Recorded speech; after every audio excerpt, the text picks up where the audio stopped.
r/AskReddit by Reddit and chill. Psychologists, therapists, counselors etc. What are some things people tend to think are normal but should really be checked out? Hi, I'm a kid who fell through the cracks.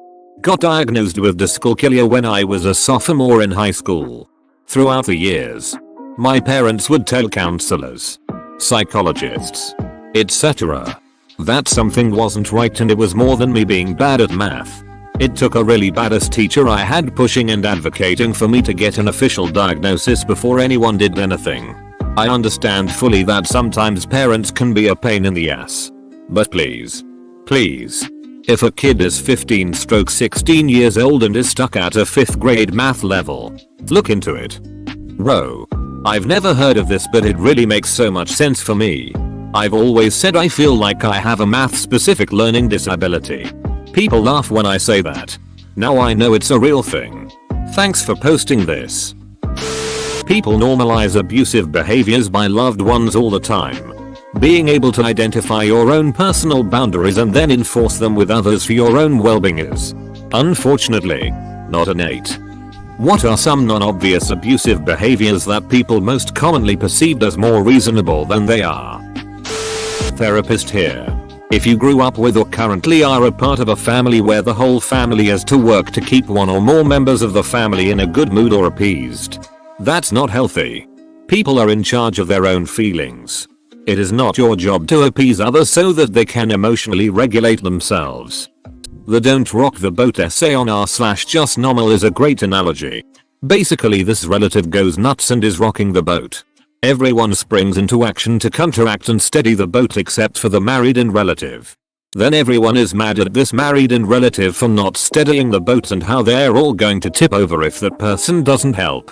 The married-in helps his or her so, born into the family, into their own cozy little boat, and there is no rocking. But the so is still trying to counteract the rocking by swaying, and they need to learn to stop doing that. The other boat lost someone to help steady it, so it's a bigger mess now, and the people steadying the boat are mad because married-in relative took away someone to help steady. Rude. So the so is starting to see how nice calm waters are. Their relatives are freaking out. And no one is questioning why the boat is rocking in the first place. Panic and survival is everything and is normal to them. Child psychologist here. It bugs me how much parents don't think they're responsible for their kids' behavior. Yes, it's the main reason I hate doing counseling with kids under 12. I spend more time trying to convince the parents that they play a role in their children's lives and ultimately are responsible for their behavior. A great many seem to think just bringing their child to counseling is the extent of their involvement. Psychotherapist here. Some things I see regularly that could have been caught earlier before they became a problem. Unhealthy coping mechanisms. For example, drinking to relax frequently or smoking a lot. Even something like promiscuity can be a red flag that a person is trying to avoid dealing with something stressful by distracting themselves. Self-harm. Hitting yourself. Banging your head on things. Burning yourself on purpose. Cutting yourself. etc. All of those things indicate that it's time to talk with a professional. Normal child-teen behaviors that are not actually normal. Like running away or getting into fights. Not communicating. When this happens, something is usually wrong, not always. As some folks are quieter than others. But if a child-teen adult rarely speaks, or if they are silent in the presence of their parent or significant other, it's time to get them to see a professional alone to have their safety assessed.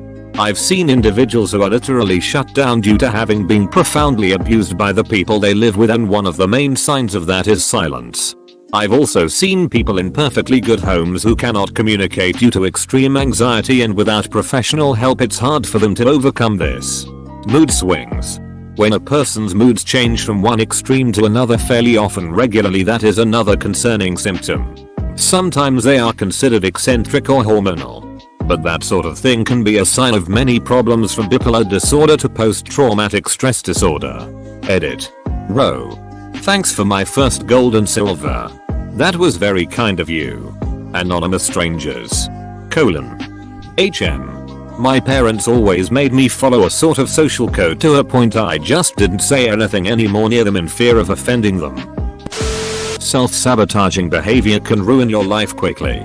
If you have an event in your life that has affected you negatively and you seem to find yourself exhibiting irrational or incongruent behaviors, see a counselor. You don't have to have any certain pathology to seek mental wellness counseling. Edit.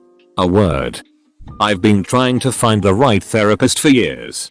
When I was at my lowest point and wanted to kill myself, I called an emergency line that was supposed to connect me with the proper help.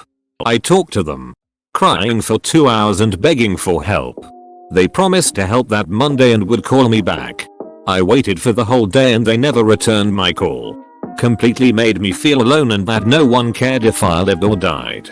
I ended up committing myself 2 months later after attempting suicide. I also got the proper diagnosis. I have been trying to seek help for 20 years. They set me up with a counselor but we didn't mesh well, but this time I'm on medication. I feel happy but I still have some issues. I'm fighting ATM. Here's to hoping I find the right person to talk to. Thinking that 5 hours of sleep per night is okay. Rapid weight gain or loss with no obvious medical cause. Relationship problems. Don't get me ducking started. Duck. If I go to sleep right now I'll get 5 hours. Disassociating with friends. Current friend of mine is having real struggles emotionally and mentally. We're still talking but he's been distancing himself from other people. We reach breakthroughs every now and then, but it's been difficult. I'm curious how much procrastinating and or lack of motivation to do stuff is normal, and how much isn't. From what my therapist told me, if you would simply rather be doing other stuff, that's perfectly normal. But if you absolutely could not bring yourself to do homework, there's something wrong. I used to have severe anxiety attacks about homework, to the point where when I needed to do it I'd either be completely drained and go to sleep, regardless of time of day, or have a huge breakdown. There have been a lot of my patients who have been pretty surprised when I've told them, hey, that's anxiety depression, when they just thought their behaviors were typical for everyone. Not being able to maintain friendships. Constantly being nervous about the safety of your child. To the point where you hate being alone with your child without your partner. Not being able to motivate yourself to do things. Especially things you once enjoyed. Feeling excessively tired all the time. Not being able to calm down and just thinking about the same thoughts over and over and feeling worried. Other things we can help with. Having a hard time trusting others. Trying to recover a relationship from infidelity. Not knowing why your kid is misbehaving so much and needing guidance. Helping to improve communication within your relationships. If you experience these things, and more, therapists can help. Let us help you. Edited to add. I've noticed cost coming up in a lot of these replies. I hate that cost is such a barrier for people. My college unfortunately didn't offer discounted sessions. But I know many do. It might be worth checking out. Some systems also have charity care options for people with low incomes. That can be worth pursuing as well. To find a therapist. If you're in the US, you can call your insurance company and get a list of places that take your insurance. That's a good place to start. I've had a really hard time talking to my therapist about stuff like my no motivation. I'm on an antidepressant and even upped it but have still no motivation and am still constantly tired. The fifth and first I also fall victim to. I have a hard time bringing this up to my therapist even. I'm like super quiet, maybe even autistic to a degree. What would you recommend I do, or like IDK any recommendations on how to more easily bring up these topics to a therapist? I feel like I'm terrible at it. A good rule of thumb as to whether a behavior or symptom should be checked out is the same we use to determine a diagnosable disorder. If it causes impairment in one or more areas of life, the range of what is normal is huge, but if something keeps you from going to school or work, keeps you from maintaining basic hygiene, from maintaining your friendships, familial relationships, romantic relationships, it's causing impairment and you should seek help.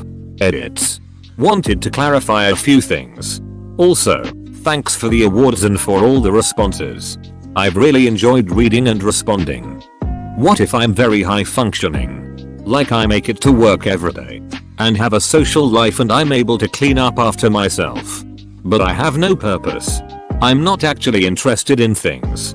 I just exist to pay my bills and smile for the audience. It's like I'm just staring at life's clock waiting for my time to be up. I feel like the world is ending. But it's not scary. I'm frustrated it's taking so long. I'm just tired of existing. Is this fine as long as I show up to work and do my laundry? Edit. Okay, wow. Y'all have told me to have kids. Do drugs. See a therapist. Go for a walk. Make a friend. To stop being an attention horse. This is great. Everybody has a ducking solution. As usual. But so many of you feel this way. So I'm glad to know it's not just me. I attempted suicide about 6 years ago. Back then I could barely get out of bed or feed myself. I don't feel that way anymore. So I guess I thought maybe I wasn't still depressed. That I was finally over it. I took a big step a few days ago and saw a therapist. And I have another appointment scheduled. I didn't think this post would turn into what it is.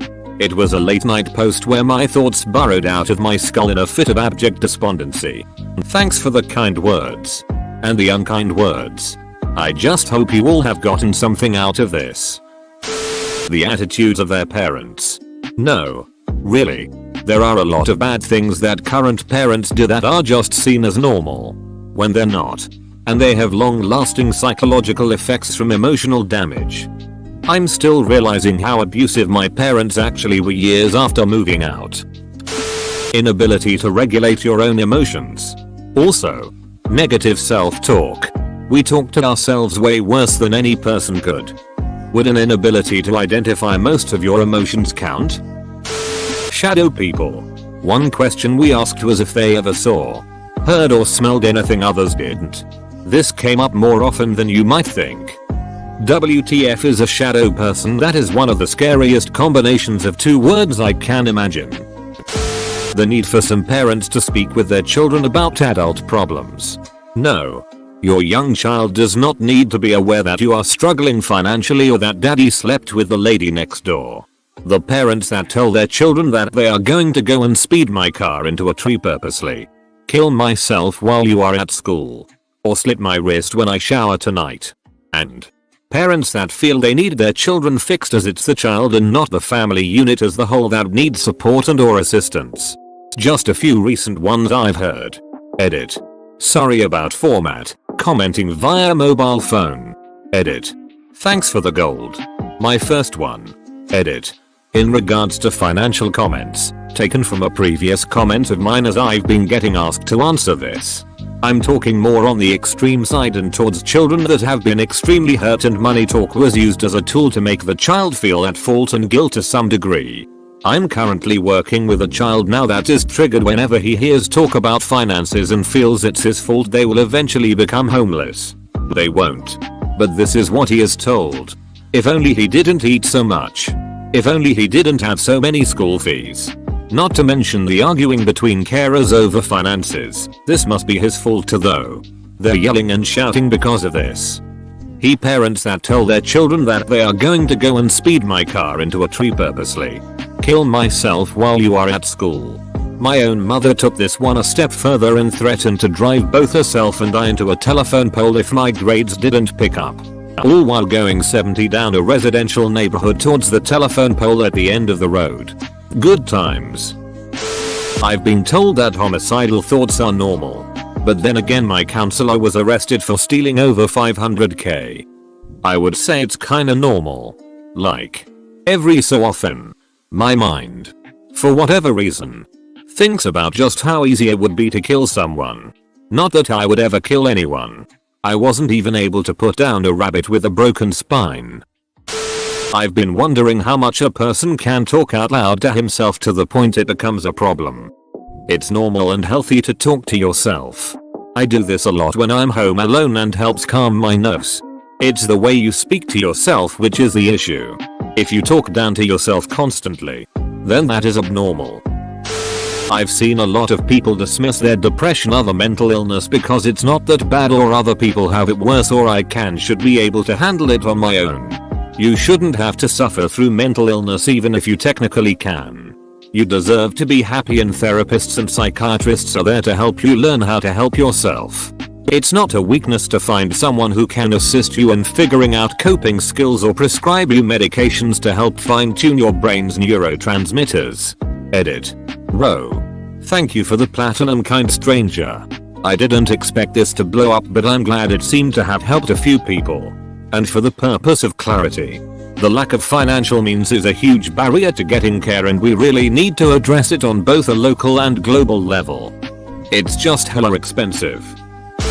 Ducking like and subscribe.